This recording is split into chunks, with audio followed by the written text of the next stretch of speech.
नमस्कार दोस्तों, the exam care में आप सभी का स्वागत है।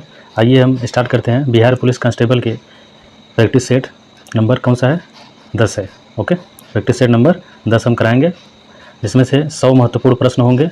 और देखिए, आपका परीक्षा तिथि जो है वो 1, 7 और 15 अक्टूबर है, तो ज़्यादा समय बचा नहीं है। तो कोशिश कीजिए ज़्यादा से ज़्यादा जितने भी प्रैक्टिस सेट हों उसको प्रैक्टिस किया जाए। और जो भी हमारे चैनल पर पहली बार विजिट कर रहे हैं या फिर हमारा वीडियो पहली बार देख रहे हैं, वो चैनल को सब्सक्राइब जरूर कर लें, जिससे कि आने वाले जितने प्रैक्टिस सेट के वीडियो हो उसका नोटिफिकेशन आपको मिलता रहे। क्वेश्चन नंबर पहला, भारतीय संविधान के संबंध में निम्नलिखित में से कौन सा कथन सही है?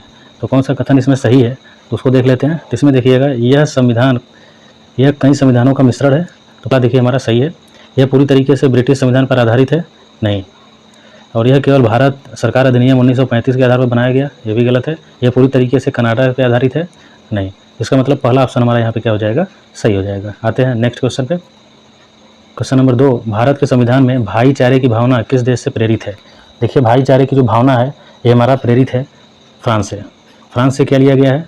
देखिएगा इसमें, यहाँ पे जो स्वतंत्रता, समानता और बंधुत्व में जो भाईचारे की बात कर रहा है, ये हमारा फ्रांस से प्रेरित है, तो फ्रांस से लिया गया है। क्वेश्चन नंबर 3 देखते हैं, निम्नलिखित में से कौन अनुच्छेद मानव के यातायात एवं बलात्श्रम के रोकथाम से संबंधित है? तो देखिए, बलात्श्रम में से जो बाल्यावस्था में आप लोग जो श्रम वाली बात होती है, ठीक, तो मानव के यातायात एवं बलात्श्रम के रोकथाम के लिए संबंधित है। तो हमारा इसमें देखिए आंसर हो जाएगा, तो इसमें हमारा राइट आंसर होगा 3 का डी ऑप्शन, अनुच्छेद 23। अनुच्छेद 23 में ये बात कही गई है। आते हैं नेक्स्ट क्वेश्चन। क्वेश्चन नंबर 4, भारतीय संविधान की किस धारा के अंतर्गत राज्यों के अंतर्राष्ट्रीय शांति एवं सुरक्षा संबंधी दायित्व का उल्लेख किया गया है? तो देखिए 4 का आंसर इसमें राइट आंसर हो जाएगा ए ऑप्शन, राज्य के नीति निर्देशक तत्व में यह उल्लेख किया गया है कि राज्यों के अंतर्राष्ट्रीय शांति एवं सुरक्षा संबंधी दायित्व। आते हैं नेक्स्ट क्वेश्चन। क्वेश्चन नंबर 5 देखते हैं, भारत के उपराष्ट्रपति के चुनाव से संबंधित किसी भी विवाद पर निर्णय कौन लेता है? तो 5 का राइट आंसर हो जाएगा ए, उच्चतम न्यायालय जो सुप्रीम कोर्ट है वह निर्णय लेता है अगर भारत के राष्ट्रपति के चुनाव में कोई भी विवाद अगर हो रहा है तब, चुनाव से संबंधित। 6 में देखते हैं, मंत्रिपरिषद सामूहिक रूप से किसके प्रति उत्तरदायी है? तो मंत्रिपरिषद जो है सामूहिक रूप से किसके प्रति उत्तरदायी है? तो हमारा राइट आंसर हो जाएगा 6 का ए ऑप्शन, लोकसभा के प्रति उत्तरदायी है। ओके, आते हैं नेक्स्ट क्वेश्चन में। तो क्वेश्चन नंबर 7 देखते हैं, सुप्रीम कोर्ट के न्यायाधीशों की सेवानिवृत्ति की उम्र क्या है? सेवानिवृत्ति में से जो रिटायरमेंट है, तो सुप्रीम कोर्ट के जो न्यायाधीश हैं वो कब रिटायर होते हैं, कितने साल में? तो 7 का हमारा राइट आंसर हो जाएगा ए ऑप्शन, 65 साल। 65 साल में सुप्रीम कोर्ट के न्यायाधीश का सेवानिवृत्ति की उम्र है, रिटायरमेंट उम्र है। 8 में देखते हैं, भारत की राष्ट्रीय विकास परिषद कब स्थापित की गई थी? तो राष्ट्रीय विकास परिषद कब स्थापित की गई है? तो 8वें का राइट आंसर हो जाएगा सी ऑप्शन, 1952। 1952 में राष्ट्रीय विकास परिषद भारत की स्थापित की गई थी। आते हैं नेक्स्ट क्वेश्चन पे। क्वेश्चन नंबर 9 में देखते हैं, भारतीय संविधान के अनुच्छेद कौन से अनुच्छेद के तहत हिंदी को संघ की आधिकारिक भाषा घोषित किया गया था? तो किस अनुच्छेद के अंतर्गत हिंदी को संघ की आधिकारिक भाषा घोषित किया गया था? तो 9 का आंसर हो जाएगा बी ऑप्शन, 343। अनुच्छेद नंबर 343 की बात कर रहा है। ठीक, आते हैं नेक्स्ट क्वेश्चन पे। आर्थिक रूप से कमजोर वर्ग के लिए सरकारी नौकरियों और उच्च शिक्षा में 10% आरक्षण लागू करने वाला पहला राज्य कौन सा था? तो कौन है? तो 10 का देखिए हो जाएगा सी, गुजरात। ओके, आते हैं नेक्स्ट क्वेश्चन नंबर 11, सूर्य और इसके चारों ओर चक्कर लगाने वाले खगोलीय पिंडों को क्या कहा जाता है? तो सूर्य और इसके चारों ओर जो चक्कर लगाने वाले खगोलीय पिंड है उसको क्या कहा जाएगा? तो उसको सौरमंडल कहा जाता है मिला के। ठीक, आते हैं नेक्स्ट क्वेश्चन। क्वेश्चन नंबर 12 देखते हैं, चंद्रमा को अपनी धुरी पर एक चक्कर पूरा करने में कितने दिन लगते हैं? तो चंद्रमा को अपनी धुरी पर एक चक्कर पूरा करने में टोटल 27.3 पृथ्वी दिवस लगता है। ओके, आते हैं नेक्स्ट क्वेश्चन 13 में, अरब सागर भारत के किस में स्थित है? भारत के किस स्थान पर स्थित है? दक्षिण में, पश्चिम में, पूर्व में या फिर उत्तर में? तो 13 का देखिए राइट आंसर हो जाएगा पश्चिम में स्थित है। जो अरब सागर है पश्चिम में स्थित है। इधर देखिए अगर नक्शा होगा भारत का, तो भारत के वेस्ट साइड, पश्चिम साइड हमारा क्या है? अरब सागर है, अरब सागर। और पूर्व में क्या है? बंगाल की खाड़ी है। और नीचे क्या है? हिंद महासागर है। ठीक, तो 3 है, तीनों तरफ ध्यान दीजिएगा इसको। आते हैं नेक्स्ट क्वेश्चन। क्वेश्चन नंबर 14, निम्न में से कौन सा विश्व का सबसे बड़ा डेल्टा है? तो विश्व का सबसे बड़ा डेल्टा इसमें से कौन है? तो 14 का देखिए आंसर हो जाएगा डी, गंगा ब्रह्मपुत्र। जो गंगा ब्रह्मपुत्र नदी है, दोनों से मिला के हमारा जो मेघना बनता है, यही हमारा बंगाल की खाड़ी में जाकर क्या बनाता है? ये बनाता है विश्व का सबसे बड़ा डेल्टा जिसे सुंदरवन डेल्टा के नाम से जाना जाता है। आते हैं नेक्स्ट क्वेश्चन, विश्व का सबसे बड़ा कॉफ़ी उत्पादक देश कौन है? तो कॉफ़ी उत्पादक देश कौन सा है विश्व का सबसे बड़ा? तो 15 का राइट आंसर हो जाएगा इसमें डी, ब्राज़ील।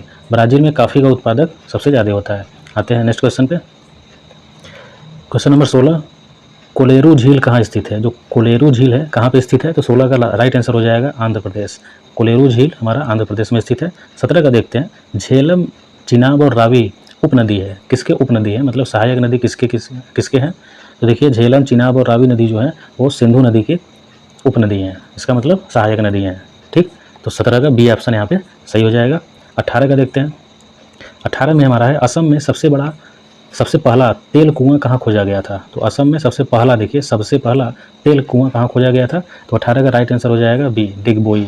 डिगबोई में हमारा क्या है, सबसे पहला तेल का कुआं खोजा गया था असम में। 19 देखते हैं, भोटिया भारत के किस राज्य से संबंधित अनुसूचित जनजातियों में से एक है?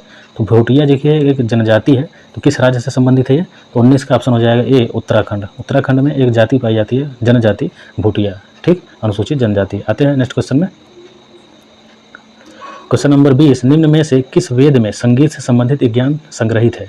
तो किस वेद में संगीत से संबंधित विज्ञान संग्रहित है? तो 20 का राइट आंसर हो जाएगा सी ऑप्शन, सामवेद। सामवेद में हमारा संगीत से संबंधित है। 21 में देखते हैं, 326 ईसा पूर्व में भारत पर आक्रमण करने के लिए सिकंदर ने सबसे पहले निम्नलिखित में से किस नदी को पार किया था? तो किस नदी को पार किया था? तो किसका राइट आंसर हो जाएगा ये ऑप्शन, सिंधु नदी। सिंधु नदी को पार करके ही सिकंदर ने भारत पर पहला आक्रमण किया था। आते हैं next question, question number 22, Brihadeeswara मंदिर भारत के किस राज्य में स्थित है? तो बृहदेश्वर मंदिर भारत के तमिलनाडु राज्य में स्थित है, ध्यान दीजिएगा, इसको याद करिएगा। ठीक, बृहदेश्वर मंदिर कहाँ स्थित है? आते हैं नेक्स्ट क्वेश्चन, क्वेश्चन नंबर 23 देखते हैं, कांचीपुरम में कैलाशनाथम मंदिर का निर्माण किसके शासनकाल में हुआ था? तो हमारा राइट आंसर इसमें हो जाएगा सी ऑप्शन, पल्लव। पल्लव के शासनकाल में कांचीपुरम में कैलाशनाथम मंदिर का निर्माण कराया गया था।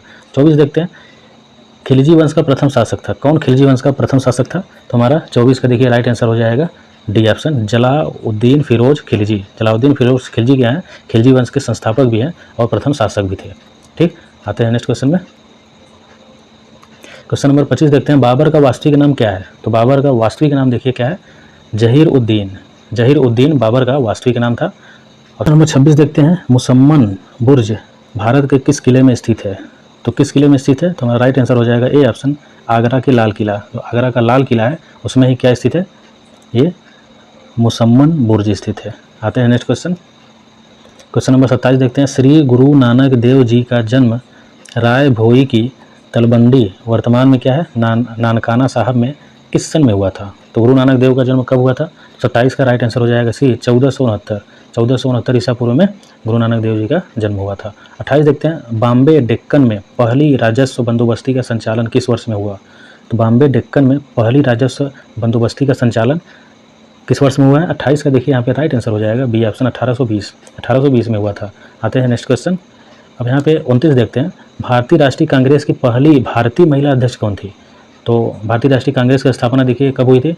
1885 में हुई थी, ए.ओ. ह्यूम की अध्यक्षता में। ठीक, और प्रथम भारतीय जो महिला अध्यक्ष थे वो 29 का देखिए राइट आंसर हो जाएगा A B option, Sarojini Naidu. Sarojini Naidu का प्रथम भारतीय महिला कांग्रेस की अध्यक्ष थी। आते हैं 30 में, 1909 में भारत सरकार के गठन के संबंध में ब्रिटिश सरकार ने इनमें से कौन सा प्रस्ताव दिया था? तो 1909 में देखिए कौन सा प्रस्ताव आया था?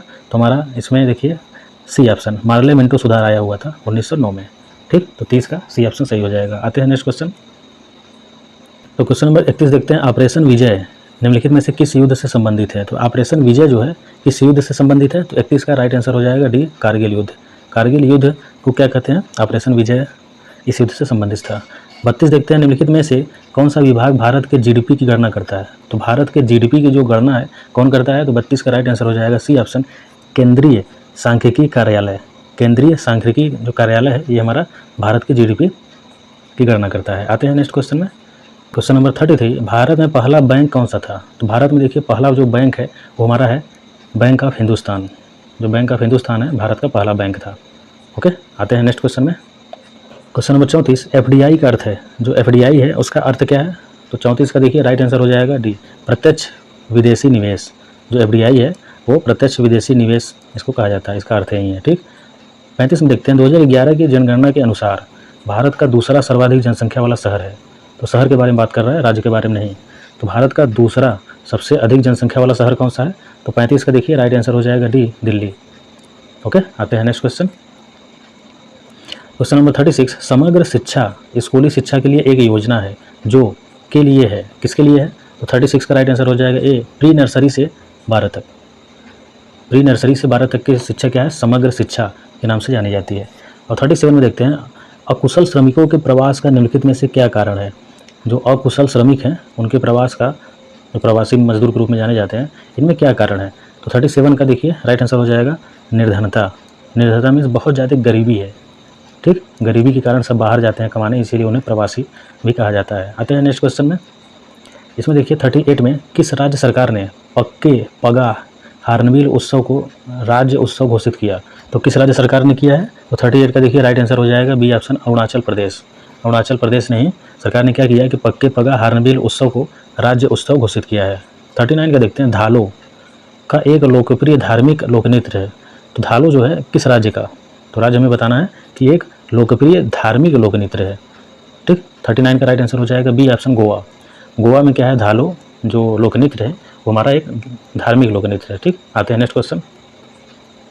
40 में देखते हैं, हिंद स्वराज नामक पुस्तक इनमें से किसने लिखी? तो हिंद स्वराज नामक पुस्तक किसने लिखी है? हमारे देखिए महात्मा गांधी जी ने लिखी है हिंद स्वराज। 41 में देखते हैं, हिंदी दिवस हर साल कब मनाया जाता है? तो हिंदी दिवस कब मनाते हैं? तो हमारा इसमें राइट आंसर हो जाएगा 41 का डी ऑप्शन, 14 सितंबर। 14 सितंबर को हम क्या मनाते हैं? हिंदी दिवस के रूप में। आते हैं नेक्स्ट क्वेश्चन। 42 में देखते हैं, भारत का सर्वोच्च साहित्यिक पुरस्कार कौन सा है? अब जो भारत में है सर्वोच्च साहित्यिक पुरस्कार कौन सा है? तो 42 का राइट आंसर हो जाएगा ए, ज्ञानपीठ पुरस्कार। साहित्य के क्षेत्र में सबसे सर्वोच्च पुरस्कार क्या है? ज्ञानपीठ पुरस्कार होता है। 43 में देखते हैं, निम्नलिखित में से कौन आसियान के संस्थापक देशों में से एक है? तो आसियान के संस्थापक देशों में से एक कौन है? तो 43 का राइट आंसर हो जाएगा बी ऑप्शन, मलेशिया। मलेशिया यहाँ पे राइट आंसर है।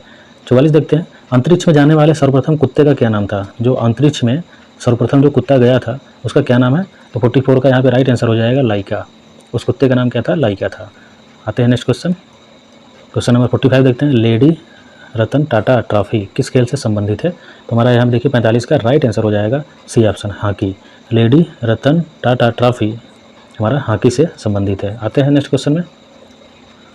क्वेश्चन नंबर 46, निम्नलिखित में से कौन सा एक इनपुट डिवाइस है? इसमें इनपुट डिवाइस कौन सा है? तो 46 का राइट आंसर हो जाएगा बी, स्कैनर। स्कैनर हमारा क्या है? एक इनपुट डिवाइस है। आते हैं नेक्स्ट क्वेश्चन। बाकी मॉनिटर, प्रोजेक्टर और स्पीकर सभी आउटपुट डिवाइस होते हैं। क्वेश्चन नंबर 47, ASCII का पूर्ण रूप निम्नलिखित में से कौन सा है? इसमें देखिए हमारा राइट आंसर हो जाएगा 47 का A option, American standard code for information interchange. Okay, 47 का ए ऑप्शन सही होगा। ASCII का पूर्ण रूप है American standard code for information interchange. आते हैं next question. Question number 48, mobile के जरिए धनराशि के अंतरण को क्या कहते हैं? तो मोबाइल के जरिए धनराशि को अंतरण में से जो ट्रांसफ़र किया जाता है उसको क्या कहा जाता है? तो 48 का हमारा देखिए राइट आंसर हो जाएगा सी, IMPS कहा जाता है। 49 देखते हैं, कंप्यूटर शब्दावली में HTML का असंक्षिप्त रूप क्या है? इसका मतलब HTML जो है हमारा HTML, ये इसका पूर्ण रूप क्या है? इसका फुल फॉर्म पूछ रहा है, सीधी सी बात है। तो 49 का यहाँ पे राइट आंसर हो जाएगा B, hyper text markup language. H से हाइपर, T से टेक्स्ट हो जाएगा हाइपर टेक्स्ट, M से मार्कअप और L से लैंग्वेज। ओके, तो HTML का फुल फॉर्म है। आते हैं नेक्स्ट क्वेश्चन में, देखते हैं क्या है। देखिए यहाँ पे 15 दिया है, निम्नलिखित में से क्या 1 पास्कल के बराबर है? तो 1 पास्कल के बराबर क्या है ये हमें बताना है। तो 50 का यहाँ पे राइट आंसर हो जाएगा बी, 1 पास्कल में क्या होता है? 1 न्यूटन प्रति वर्ग मीटर। 1 न्यूटन प्रति वर्ग मीटर क्या है? 1 पास्कल के बराबर होता है। ठीक है, आते हैं नेक्स्ट क्वेश्चन पे। सापेक्षिक आर्द्रता को किसकी सहायता से मापा जाता है? तो सापेक्षिक आर्द्रता जो है किसकी सहायता से मेजर किया जाता है? तो राइट आंसर हो जाएगा हाइग्रोमीटर। हाइग्रोमीटर से हम आर्द्रता मेजर होता है, सापेक्षिक आर्द्रता। आते हैं नेक्स्ट क्वेश्चन पे। क्वेश्चन नंबर 52 देखते हैं, जल विद्युत उत्पादन, इसका मतलब जल से जो हम विद्युत उत्पादन कर रहे हैं उसके लिए मुख्य रूप से निम्नलिखित में से कौन सा वैज्ञानिक सिद्धांत जिम्मेदार है? तो जल से विद्युत किस सिद्धांत पर आधारित है? तो डी ऑप्शन सही हो जाएगा, गुरुत्वीय स्थितिज ऊर्जा का विद्युत ऊर्जा में रूपांतरण। तो डी ऑप्शन यहाँ पे राइट है। गुरुत्वीय स्थितिज ऊर्जा जो है वो हमारा विद्युत ऊर्जा में रूपांतरित हो जाती है। आते हैं नेक्स्ट क्वेश्चन। क्वेश्चन नंबर 53, तापमान का वह पाठ्यांक क्या है जहां फ़ारेनहाइट तथा सेल्सियस दोनों पैमाने समान होते हैं? तो दोनों पैमाने जो समान होते हैं वो देखिए कहाँ पे होता है? -40 डिग्री सेल्सियस पे -40 डिग्री पे हमारा क्या होता है, फ़ारेनहाइट और सेल्सियस दोनों पैमाने समान होते हैं, ठीक, इस डिग्री पे -40 डिग्री पे। तो 53 का राइट आंसर बी हो जाएगा हमारा। अब देखिए अगले क्वेश्चन में आते हैं। तो 54 में हमारा है सूर्योदय और सूर्यास्त के समय सूर्य का जो रंग है वो लाल दिखाई देता है, क्यों? ऐसा क्यों है कि सूर्योदय और सूर्यास्त के समय, यानी सूर्य जब उदय हो रहा है और अस्त हो रहा है उस समय लाल रंग अधिक क्यों दिखाई देता है? तो 54 का यहाँ पे राइट आंसर हो जाएगा डी ऑप्शन। लाल को छोड़कर अन्य सभी रंग प्रकीर्णित हो जाते हैं। इसका मतलब है कि जो लाल रंग है वो हमारा फैलता नहीं है ज़्यादा से ज़्यादा, सिर्फ बाकी जो सभी रंग हैं फैल जाते हैं, इसलिए हमें नहीं दिखते, सिर्फ लाल रंग ही दिखता है क्योंकि ये ज़्यादा नहीं फैलता। आते हैं नेक्स्ट क्वेश्चन पे। क्वेश्चन नंबर 55, जल चक्र में हिम और बर्फ सीधे वाष्प में परिवर्तित हो जाते हैं, इस प्रक्रिया को क्या कहा जाता है? देखिए यहाँ पे क्या है, जल चक्र में क्या है कि हिम और बर्फ सीधे वाष्प में, मतलब हमारा जो ठोस है, हिम बर्फ क्या है, एक ठोस है, ठोस से हमारा सीधा कन्वर्ट हो जा रहा है किसमें, वाष्प में। अगर ठोस से सीधा वाष्प में बदल जा रहा है तो इसे हम क्या कहते हैं, ऊर्ध्वपातन, इसको ऊर्ध्वपातन कहा जाता है, ठीक। आते हैं नेक्स्ट क्वेश्चन पे। 56, जब लोहे में जंग लग जाता है तो उसका वजन क्या होता है? तो लोहे में देखिए अगर जंग लग जाएगा तो हमारा ये इसका वजन बढ़ जाता है, तो बी ऑप्शन यहाँ पे सही हो जाएगा, 56 का बी ऑप्शन। तो जंग लगने से लोहे में, ध्यान दीजिएगा, उसमें संक्षारण होता है, मतलब जो जंग लगता है उसके बीच में सभी गैसें भर जाती हैं वायुमंडल की, जिससे उसका वजन क्या होता है, थोड़ा सा बढ़ जाता है। अब ये नहीं है कि बहुत ज़्यादा बढ़ जाएगा, बहुत थोड़ा सा बढ़ेगा, लेकिन बढ़ेगा, घटता नहीं है। आते हैं नेक्स्ट क्वेश्चन पे। समुद्री जल निम्नलिखित में से किस रासायनिक तत्व का एक समृद्ध स्रोत होता है? तो किस रासायनिक तत्व का एक समृद्ध स्रोत है समुद्री जल? तो हमारा राइट आंसर हो जाएगा 57 का सी ऑप्शन, ब्रोमीन। समुद्री जल में ब्रोमीन सबसे अधिक मात्रा में, बहुत अधिक मात्रा में मतलब पाया जाता है। आते हैं नेक्स्ट क्वेश्चन। क्वेश्चन नंबर 58, खाना बनाने के लिए प्रयुक्त बायोगैस किसका मिश्रण होता है? अब देखिए जो बायोगैस है, प्रकृति के माध्यम से जो बनाया जाता है बायोगैस, उसमें जो खाना हम लोग बनाते हैं जैसे गोबर गैस वाले से होता है, उसमें क्या होता है, उसमें देखिए मीथेन और कार्बन डाइऑक्साइड होता है। तो डी ऑप्शन यहाँ पे राइट हो जाएगा, 58 का डी। आते हैं next question.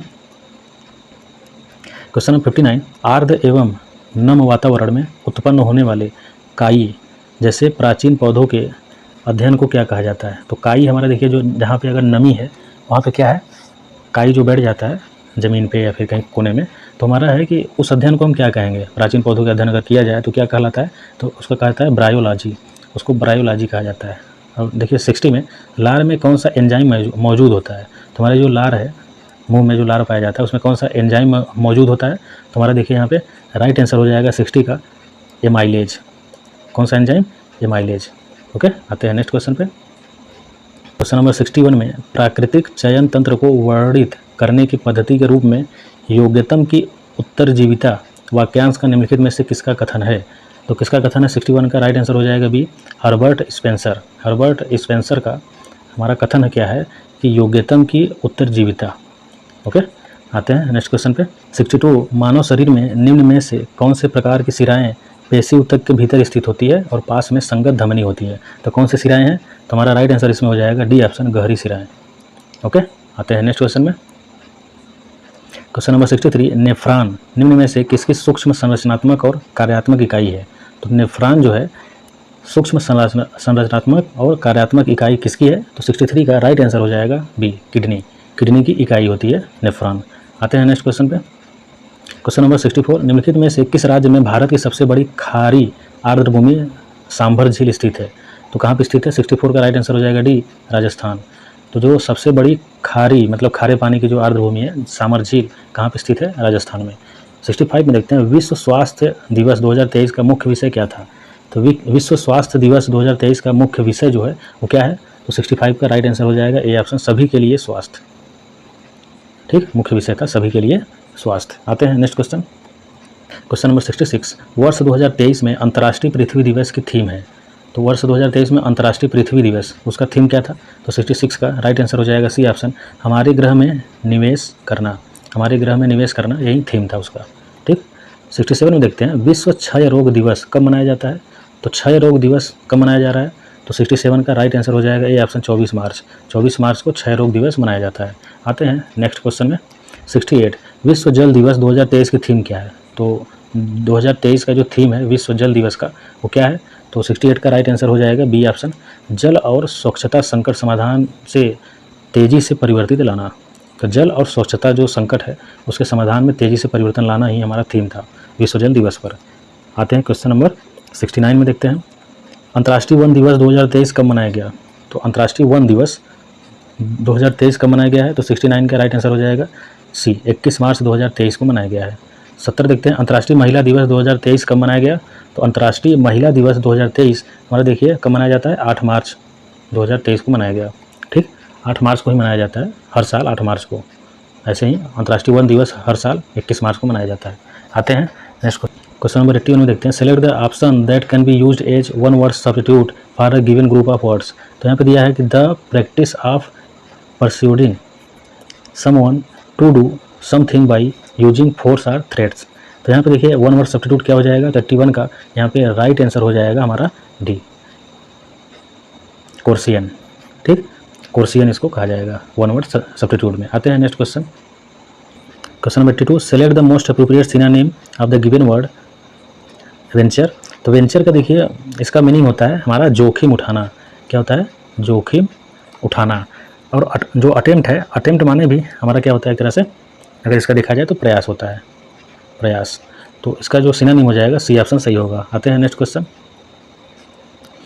Question number 83, select the most appropriate option that can substitute the underline segment in the given sentence if there is no need to substitute it, select no substitution required. अगर हमारा इसमें underline की जगह पे कोई चीज़ substitute नहीं हो सकता, दूसरा प्लेस नहीं हो सकता यहाँ पे, तो हमें ऑप्शन चॉइस करना होगा बी। अगर कुछ हो सकता है तो उसको देख लेते हैं हम। 83 का देखिए यहाँ पे राइट आंसर हो जाएगा ए, इज क्वाइट इजी। यहाँ पे जो आर लगा हुआ है, आर की जगह पे इज होना चाहिए था, तो ये ए ऑप्शन सही हो जाएगा। आते हैं नेक्स्ट क्वेश्चन पे देखते हैं, question number 84, select the most appropriate antonym of the given word. हमें एंटोनिम बताना है, इसका मतलब विलोम शब्द बताना है किसका? बोल्ड का। बोल्ड देखिए क्या होता है? बोल्ड में से होता है साहसी, बोल्ड में से होता है साहसी। और जो इसका साहसी का विलोम क्या हो जाएगा? तो हमारा राइट आंसर है ए, टिमिड। टिमिड माने होता है डरपोक, टिमिड में से होता है डरपोक। ठीक, आते हैं next question number 85, select the option that can be used as a one word substitute for a given group of words, something that is quickly and easily set on a fire and burn. तो इसका one word substitute क्या हो जाएगा? One word substitute, तो यहाँ पे देखिए 85 का हमारा राइट आंसर हो जाएगा inflammable. Okay, one word substitute में। आते हैं नेक्स्ट क्वेश्चन 86 में, select the most appropriate antonym of the given word hindrance. Hindrance का देखिए इसका मीनिंग होता है हमारा बाधा। तो बाधा का एंटोनिम क्या? एंटोनिम होता है विलोम शब्द, तो बाधा का हमारा क्या हो जाएगा? एडवांटेज, एडवांटेज हो जाएगा 86 का। ओके, एडवांटेज में देखिए क्या है? अनुकूल। यहाँ पे बाधा है तो इसको हम कह सकते हैं क्या? अनुकूल। बाधा का विलोम क्या होता है? अनुकूल हो जाएगा। आते हैं नेक्स्ट क्वेश्चन पे, इसको देख लेते हैं 87 में, select the most appropriate meaning of the given idioms. जो एडम्स है इसका मोस्ट अप्रोप्रिएट मीनिंग बताना है। A fine state of affairs, तो इसका क्या हो जाएगा? 87 का राइट आंसर हो जाएगा डी ऑप्शन हमारा an unpleasant situation. An unpleasant situation इस एडम्स का हमारा अप्रोप्रिएट मीनिंग है। ओके, आते हैं next question, question number 88, select the most appropriate option that can substitute the underline segment in a given sentence if there is no need to substitute it, select no substitution required. जो underline है इसके जगह पे अगर हमारा कोई mistake है तो हम क्या सब्स्टिट्यूट कर सकते हैं, मतलब इसके जगह पे क्या लिख सकते हैं। बाकी अगर कोई रिक्वायरमेंट नहीं होगा तो हमें चॉइस करना पड़ेगा डी ऑप्शन, नो सब्स्टिट्यूशन। ठीक, तो देखते हैं कौन सा सही हो जाएगा। 88 का देखिए ऑप्शन सही हो जाएगा सी, आउट ऑफ देयर माइंड्स। तो यहाँ पे आउट ऑफ द माइंड्स नहीं, देयर माइंड होगा। देखिए यहाँ पे क्या है? द की जगह पे देयर होना चाहिए था, देयर। ठीक, आते हैं next question, question number 89, select the option that will improve the underlined part of the sentence in case no improvement is needed, select no improvement requirement. तो यहाँ पे देखिएगा जो यहाँ पे अंडरलाइन है इसके जगह पे क्या रिप्लेस किया जा सकता है, कोई मिस्टेक होगा तो 89 का देखिए यहाँ पे राइट आंसर हो जाएगा A option, overflowed its banks. Overflowed its banks होगा, यहाँ पे ओवरफ्लो लिखा है तो ये यहाँ पे मिस्टेक है, इसके जगह पे ओवरफ्लोड होना चाहिए था। ओके, आते हैं next question, question number 90, select the incorrectly spelled word. तो यहाँ पे कौन गलत लिखा हुआ है ये हमें बताना है। तो 90 का राइट आंसर हो जाएगा ए, फ्रोडास्टर। ठीक, फ्रोडास्टर जो है ये गलत लिखा हुआ है, बाकी गैंगस्टर, ट्रिकस्टर, प्रैंकस्टर सब सही है। ये हमारा ए ऑप्शन गलत है। ए में क्या होना चाहिए था? यहाँ पे देखिएगा शुद्ध वर्तनी इसका क्या होगा? FRAUD, FRAUD होना चाहिए था, W जगह पे U होना चाहिए था। ठीक, तो हमारा ये सही हो जाता। आते हैं नेक्स्ट क्वेश्चन, क्वेश्चन नंबर 91, निम्नलिखित में से किस शब्द में तद्धित प्रत्यय लगा है? तद्धित प्रत्यय देखिए किसमें लगा हुआ है? तो 91 का राइट आंसर हो जाएगा बी, कृपालु। कृपालु में कौन सा प्रत्यय लगा है? तद्धित प्रत्यय लगा है। ठीक, आते हैं नेक्स्ट क्वेश्चन 92 में, बहाव शब्द में प्रयुक्त प्रत्यय कौन सा है? तो बहाव में कौन सा प्रत्यय लगा हुआ है? प्रत्यय हमेशा पीछे लगता है, लास्ट में, तो 92 का सी हो जाएगा आओ। ठीक, यहाँ पे क्या लगा है, बहाव में आओ लगा है। आते हैं नेक्स्ट क्वेश्चन, क्वेश्चन नंबर 93, अभीष्ट का संधि विच्छेद होगा। जो अभीष्ट है इसका संधि विच्छेद क्या हो जाएगा, तो 93 का राइट आंसर इसमें हो जाएगा सी, अभिधन इष्ट। जो अभिधन इष्ट है इसका संधि विच्छेद हो जाएगा। आते हैं नेक्स्ट क्वेश्चन 94 में, तैरने की इच्छा को क्या कहते हैं। जो तैरने की इच्छा है उसको क्या कहा जाता है, तो 94 का राइट आंसर हो जाएगा बी, पितिरसा। पितिरसा जो है ये तैरने की इच्छा रखने वालों को कहा जाता है। आते हैं नेक्स्ट क्वेश्चन पे, इसमें देखिए कहा है दिन और दिन शब्द का युग्म सही अर्थ बताइए। जो दिन है ये हमारा क्या बता रहा है, ये हमारा दिन देखिए दिवस बताता है। ठीक, ये जो पहला दिन है ये दिवस बताएगा, ये जो वाला दिन है जो है ये हमें क्या बताता है, गरीब। इसका मतलब ए ऑप्शन यहाँ पे राइट आंसर है 95 का ए। ओके, 96 देख लेते हैं, निम्न में से कौन सा आधि व्याधि शब्द युग में से आधि का अर्थ है। तो जो ये आधि है इसका अर्थ क्या है ये हमें बताना है। तो 96 का राइट आंसर हो जाएगा ए, मानसिक कष्ट। ये जो आधि है इसका अर्थ है मानसिक कष्ट।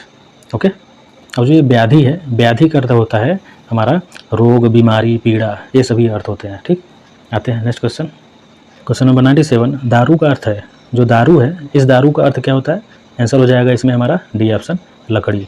ओके, और जो दारू हमारा ये है दारू, यहाँ पे जो ये वाला होता है इसका अर्थ होता है शराब। यहाँ पे देखिए कौन सा है, ये वाला, ये वाला अगर रहेगा लास्ट में तो उसका अर्थ होगा लकड़ी, अगर ये वाला हो जाएगा तो उसका अर्थ होता है शराब। आते हैं नेक्स्ट क्वेश्चन पे, प्रमत्त स्वेच्छाचारी का अर्थ है। तो प्रमत्त स्वेच्छाचारी का अर्थ क्या है, तो 98 का राइट आंसर हो जाएगा ए, उन्मत्त। इसका अर्थ है उन्मत्त। आते हैं नेक्स्ट क्वेश्चन पे, क्वेश्चन नंबर 99, अंधे को दीपक दिखाना, मुहावरे का सही अर्थ चुनिए। तो अंधे का दीपक दिखाना क्या होता है, 99 का राइट आंसर हो जाएगा इसमें बी, ना समझ को उपदेश देना। जो ना समझ को उपदेश देंगे उसी को कहा जाएगा मुहावरे में अंधे को दीपक दिखाना। 100 में देखते हैं, निम्नलिखित में कौन सा शब्द भ्रमर का पर्यायवाची नहीं है। नहीं को बताना, हमेशा एग्जाम में ध्यान दिया करिए, जहाँ पे नहीं लिखा हो थोड़ा अच्छे से पढ़ लिया कीजिए। भ्रमर का पर्यायवाची कौन नहीं है, तो 100 का राइट आंसर हो जाएगा डी, द्विरंध। द्विरध, जो द्विरध है ये हमारा भ्रमर का पर्यायवाची नहीं है। बाकी चंचरीक, द्विरेफ और सिली मुख सभी भ्रमर के पर्यायवाची हैं। कौन नहीं है, द्विरध हमारा नहीं है। तो दोस्तों यहाँ पे हमारा 100 क्वेश्चन का प्रैक्टिस सेशन समाप्त हो चुका है। उम्मीद करता हूँ आपको वीडियो पसंद आया होगा। अगर आपको वीडियो अच्छा लगे तो लाइक ज़रूर कीजिए और चैनल को सब्सक्राइब भी जरूर करिएगा, ताकि हम आपके लिए ऐसे वीडियो ज़्यादा से ज़्यादा ला सकें जितने भी प्रैक्टिस सेट के हों। तो मिलते हैं अगले वीडियो में, तब तक के लिए नमस्कार।